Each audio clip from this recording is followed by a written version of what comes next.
জান্নাতে যাওয়ার জন্য বড় লোক হওয়া লাগে না। জান্নাতে যাওয়ার জন্য এমপি মন্ত্রী হওয়া লাগে না। জান্নাতে যাওয়ার জন্য শহরে 10 তলা 20 তলা বিল্ডিং এর মালিক হওয়া লাগে না। আমি যদি একজন সাধারণ দিনমজুর হই, আমি যদি একজন সাধারণ রিক্সা চালক হই, আমি যদি একজন সাধারণ কৃষক হয়ে থাকি, আমার ভিতরে যদি 2টা আমল থাকে, 2টা পুঁজি থাকে, তাহলে আমার রব্বুল আলামিন তিনি পবিত্র কালামে ঘোষণা করেছেন, ওই বান্দার জন্য আমি রব্বুল আলামিন কাল কিয়ামতের মাঠে আমার সবচেয়ে বড় জান্নাতটা রেখে দিয়েছি। সুবহানাল্লাহ। আল্লাহ রব্বুল আলামিন বলেন, ও আমার বান্দারা, আমি কারো ধন সম্পদ দেখি না। কে এমপি হলো, কে মন্ত্রী হলো, কে 10 বিঘা জমির মালিক, আমি সেটা দেখি না। আমি দেখি আমার বান্দার অন্তর, আমার বান্দার কলবটা কি আমি আল্লাহর মুহাব্বত আছে কিনা, আমার বান্দার অন্তরের ভিতরে দুনিয়ার মুহাব্বতকে জায়গা দিয়েছে কিনা, নাকি আমি মাওলা পাকের মুহাব্বত তার অন্তরের ভিতরে আছে, তার অন্তরের ভিতরে তাকওয়া আছে কিনা। আমি রব্বুল আলামিন শুধু এটা দেখি। চাই সে বড় লোক হোক, চাই সে ছোট লোক হোক, সে কালো হোক, সুন্দর হোক, কুসরি হোক। বেলাল হাবশি তিনি নিগ্রো ছিলেন, কালো ছিলেন, কুসরি ছিলেন, কিন্তু তার অন্তরের ভিতরে তাকওয়া থাকার কারণে আল্লাহ পাক রব্বুল আলামিন তাকে এত মর্যাদা দান করেন। সরকারে দো আলম নবী যখন তিনি মেরাজে যান, মেরাজে গিয়ে তিনি দেখতে পান জান্নাতে তার প্রয়োজন পড়ে না। আমরা এমন রবের গোলাম, যেই রব একাই 99 পদের মালিক। সুবহানাল্লাহ। ওয়াল্লাহুল্লাযী লা ইলাহা ইল্লা হুয়ার রহমানুর রহিম। الملك القدوس السلام المؤمن المهيمن العزيز الجبار المتكبر الخالق البارئ المصور الغفار القهار الوهاب الرزاق الفتاح العليم القابض الباسط الخافض الرافع المعز المذل السميع البصير الحكم العدل اللطيف الخبير الحليم العظيم الغفور الشكور العلي الكبير الحفيظ المقيت الحسيب الجليل الكريم الرقيب المجيب الواسع الحكيم الودود المجيد الباعث الشهيد الحق الوكيل القوي المتين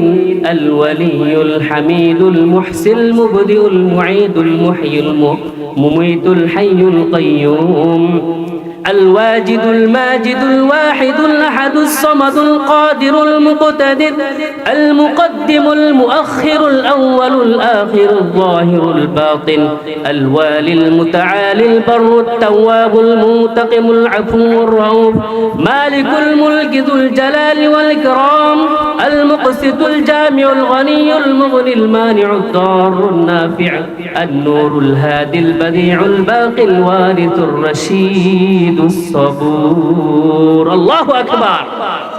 এই আল্লাহ পাকের 99 নাম হাদিসে পাকে ইরশাদ হয়েছে, যে উম্মত আল্লাহ পাকের 99টি নাম মুখস্থ করবে, আল্লাহ পাক তার জন্য জান্নাত ওয়াজিব করে দেন। সুবহানাল্লাহ। এই জন্য ভাইরা আমার, আল্লাহ পাক বলেন শিরক মুক্ত ঈমান যে পুঁজি হিসাবে নিয়ে আসতে পারবে আল্লাহ পাক রব্বুল আলামিন তার জন্য পরকালে জান্নাতুল ফেরদাউস রেখে দিয়েছেন। বর্তমানে কাদিয়ানীরা তারা বলে আখেরি নবী মুহাম্মদ মুস্তাফা সাল্লাল্লাহু আলাইহি সাল্লাম তার তিনি শেষ নবী নন, বলেন নাউজুবিল্লাহ। তারা বলে গোলাম আহমদ কাদিয়ানী হলো তাদের নবী, নাউজুবিল্লাহ। এই জন্য কাদিয়ানীরা কাফের। কাদিয়ানীরা কি? তাকবীর হবে। কাদিয়ানীরা কাদিয়ানিয়া কাফের কাফের, কাদিয়ানী কাদিয়ানী কাফের কাফের।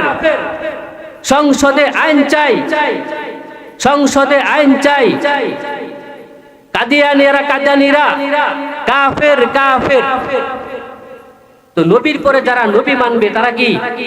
কাফের। নবী পরে আর কোনো নবী নাই। আল্লাহ রাসূল বলেন আনা খাতামুন নবিয়্যিন লা নাবিয়্যা বা'দি, আমি হলাম একমাত্র শেষ নবী।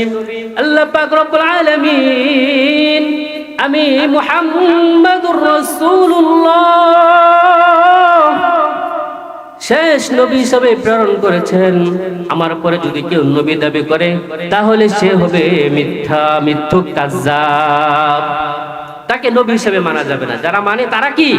কাফের। এই জন্য আল্লাহ পাক রব্বুল আলামিন বলেন ইন্নাল্লাযীনা আমানু, যারা শিরক মুক্ত ঈমান আনলো, ওয়া আমিলুস সলিহাত, এবং যারা নেক আমল করলো, সৎ আমল করলো, এই দুইটা পুঁজি যার থাকবে আল্লাহ রাব্বুল আলামিন বলেন কানাত লাহুম জান্নাতুল ফিরদাউসি নুজুলা, আমি তার জন্য আরামাইশের জন্য আপ্যায়ন স্বরূপ তার জন্য আমি আমার সর্বোচ্চ যে জান্নাত জান্নাতুল ফিরদাউস রেখে দিয়েছি। সুবহানাল্লাহ। নেক আমলগুলো কি কি?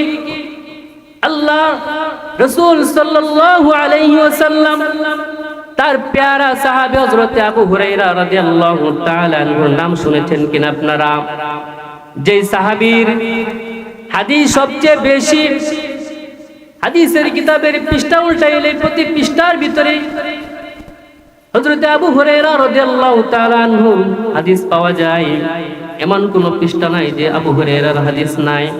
এমন প্যারা সাহাবীকে আল্লাহ রাসূল বলেন হে আবু হুরায়রা মান ইয়াখুযু আন্নী হাউলাইল কালিমাত ফায়ামালু বিহিন্না ওয়া ইউআল্লিমু মান ইয়ামালু বিহিন, তোমাদের মধ্যে কে এমন আছো যে আমি কিছু উপদেশ করব, এই উপদেশগুলা গ্রহণ করবা। হযরত আবু হুরায়রা উপস্থিত মজলিসের মধ্যে দেখলেন কেউ দাঁড়ায় না, কেউ হাত উঠায় না। একমাত্র সাহাবী হযরত আবু হুরায়রা, তিনি বললেন আনা ইয়া রাসূলুল্লাহ। আল্লাহু আকবার বলেন। আল্লাহর রাসূল হযরত আবু হুরায়রা রাদিয়াল্লাহু তাআলা আনহু আঙ্গুল ধরে কয় ও আবু হুরায়রা, এক নাম্বার উপদেশ ইত্তাকিল মাহারিমা তাকুন আবাদান নাস, তুমি দুনিয়ার সকল প্রকার গুনাহ থেকে বিরত থাকো, সকল প্রকার গুনাহ তুমি ছেড়ে দাও। সগীরাত কবিরা জাহিরি বাতিনি, ইচ্ছা অনিচ্ছায় প্রকাশ্যে গোপনে আলোতে আঁধারে সকল প্রকার গুনাহ তুমি ছেড়ে দাও, শিরকি বিদআতি, তাহলে তুমি আল্লাহর পেয়ারা হয়ে যাইবা। সুবহানাল্লাহ। আমরা কি আল্লাহর পেয়ারা হতে চাই কি চাই না? আল্লাহর পেয়ারা হতে হলে কি করতে হবে? আল্লাহ রাসূল বলেন সকল প্রকার গুনাহ ছেড়ে দিতে হবে। সুদ খাওয়া কি, ঘুষ খাওয়া, সকল প্রকার গুনাহ ছেড়ে দিতে হবে। আমরাও মুসলমান, আগেও মুসলমান ছিল, তারা গুনাহের জায়গাকে তারা নেকের জায়গায় পরিণত করেছেন, সওয়াবের জায়গায় পরিণত করেছেন। হযরত জুনাইদ বাগদাদী রাহমাতুল্লাহি আলাইহি, তিনি ও আল্লাহর অনেক বড় ওলি ছিলেন। তিনি চিন্তা করলেন আমি এত বড় আল্লাহর ওলি, আমার শহরে একটা পতিতালয় আছে, একটা পতিতালয় যেখানে দেহ ব্যবসা চলে, আল্লাহ যদি আমাকে জিজ্ঞাসা করে, হে জুনাইদ, তুমি থাকতে তোমার শহরে পতিতালয় ছিল, তুমি কি সেখানে দিনের দাওয়াত দিয়েছো? তাহলে আমি আল্লাহর কাছে কি জবাব দিব? এই জন্য তিনি একদিন গেলেন সেই পতিতালয়ে। সেখানে তিনি তার খাদেমকে পাঠালেন। খাদেমকে পাঠিয়ে সেখানে জিজ্ঞাসা করলেন যে এক রাতের জন্য তার ফিস কত? ওই মহিলা বলল 10 দিরহাম। হযরত জুনায়েদ বাগদাদী তিনি ওই পতিতালয়ের যে গলিটা সেখানে বসে আছেন, এই জন্য আর অন্য কোনো লোক যায় না, বলে এখানে হুজুর বসা, এখানে যাওয়া যাবে না। আগের মানুষ হুজুরদেরকে সম্মান করত, সামনে সিগারেট খাইলে ফালাইয়া দিত, আগে আগে যাইতো না, হুজুরকে সম্মান করত।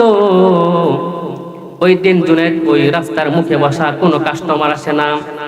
ভিতরে মহিলা বলে, ব্যাপার কি আজকে সারাদিন কাস্টমার গেল কই? দেখতো তার যে চাকরানি আছে তাকে বলল, দেখো ব্যাপার কি। গিয়া দেখে যে ওইখানে একজন হুজুর বাসা এসে বলল, এখানে একজন হুজুর বাসা। বলে, আমি হুজুর মুজুর বুঝি না। গিয়া বলো সে কি চায়। সে যদি আমাকে টাকা দেয়, আমার দরকার মাল। গিয়া বলো, মাল আসেনি, মাল আসেনি। হযরত জুনায়েদ বাগদাদী বললেন, হযরত জুনায়েদ বাগদাদী ওই মহিলার কাছে সংবাদ পেয়ে 10 দিরহাম ওই মহিলার জন্য 1000 দিরহাম দিল। ওই মহিলা বলে, যে আমাকে 1000 দিরহাম দিবে, আমি ওই 1000 দিরহামের বিনিময়ে এক রাতের জন্য আমি তার হয়ে যাব। হযরত জুনায়েদ বাগদাদী তিনি 1000 দিরহাম পাঠালেন। পাঠিয়ে তিনি ওই মহিলার সামনে তিনি ওই মহিলার কাছে গেলেন। ওই মহিলা তার চেহারা খুলতে চায়। জুনায়েদ বাগদাদী বলে, হে বোন, আমি আমার সামনে তোমার চেহারা খুলবা না। আমার এই দুইটা চক্ষু আল্লাহ পাক তোমাকে দেখার জন্য দেয় নাই। আমার এই দুইটা চক্ষু আল্লাহ পাক আল্লাহ রাব্বুল আলামিনকে দেখার জন্য দিয়েছে। আল্লাহু আকবার। তোমাকে দেখার জন্য দেয় নাই। তোমাকে দেখা আমার জন্য জায়েজ না। আমি আজকে রাতের জন্য তোমাকে কিনে নিয়েছি, আজকে আমি যা বলবো তুমি তাই করবা। যাও যাও, তুমি এখন ওযু করে আসো। ওযু করে এই যে আমার ব্যাগ থেকে জায়নামাজটা দিলাম, তুমি জায়নামাজে দাঁড়াও। এদিকে এক রুমে ওই পতিতা মহিলা বসা, জায়নামাজের উপরে দাঁড়ানো। আরেক রুমে হযরত জুনায়েদ বাগদাদী রাহমাতুল্লাহি আলাইহি তিনি আল্লাহর দরবারে মুনাজাতে মশগুল হয়ে গেলেন। বলতেছেন, হে মালিক, ও মালিক, তোমার হারিয়ে যাওয়া বাদীটা আমি তোমার কাছে ফিরিয়ে দিলাম। এখন কুলে তুলে নেওয়ার দায়িত্ব তোমার। আল্লাহু আকবার। পরবর্তীতে ওই একজন পতিতা মহিলা, সে ওই বাগদাদের মধ্যে মহিলাদের মধ্যে সবচেয়ে বিখ্যাত ওলি হয়ে যায়। সাহবতে সালেহ তুরা সালেহ কুনাদ, সাহবতে তালেহ তুরা তালেহ কুনাদ। এক জামানা সাহবদে বা আউলিয়া, বেহতরাদ সদ সালে তোআত বেরিয়া। এই জন্য আমরা মুসলমান, আগে মুসলমান ছিল, তারা গুনাহের জায়গাকে নেকের জায়গাতে পরিণত করেছেন।